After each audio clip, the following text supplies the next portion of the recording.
Good morning. This is Isaac Newton, and this is another mini episode of Religion is Mental Illness.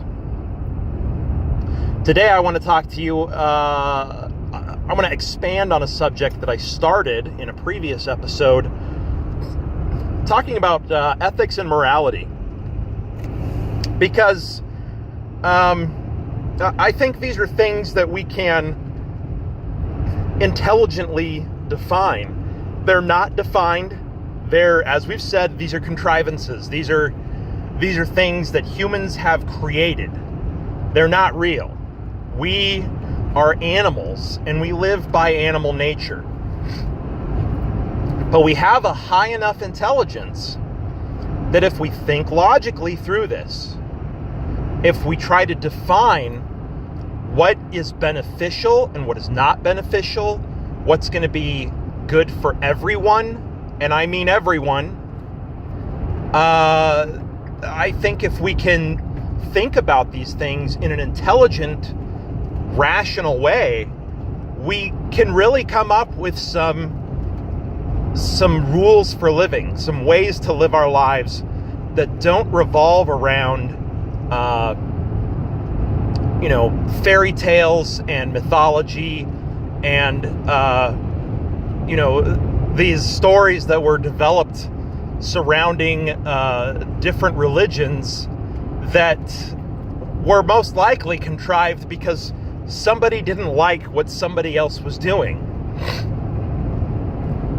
And a small example, so the Ten Commandments, and as I've said, I grew up very religious, so I go back to the Bible a lot, but the Ten Commandments, there are some intelligent ones. Don't murder. Now it says thou shalt not kill, and there's a lot of controversy. There's a lot of gray area there. This commandment was written to the Israelites before they went out and wiped out a significant number of other humans. And with a little research, one might think that they murdered those people. But in this case, you're not supposed to murder somebody. It's bad, right? God doesn't like it. Unless he's given the go-ahead. Thou shalt not covet thy neighbor's wife. Well, believe it or not, you can argue this, it's subjective. Some people are swingers.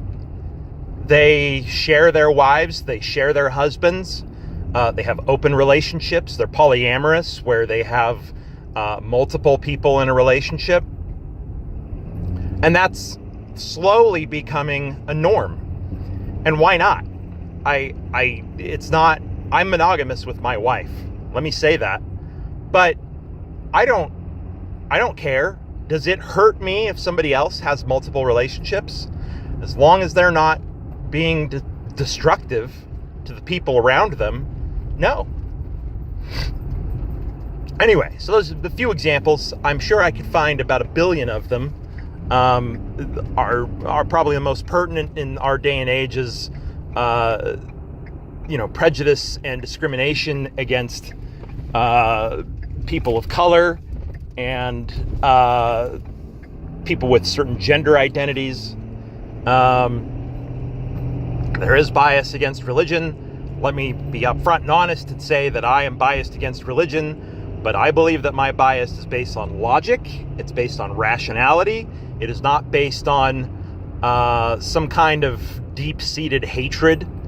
I think I have more history to define why I have an issue with religion, but I have an issue with religion, not specifically religious people.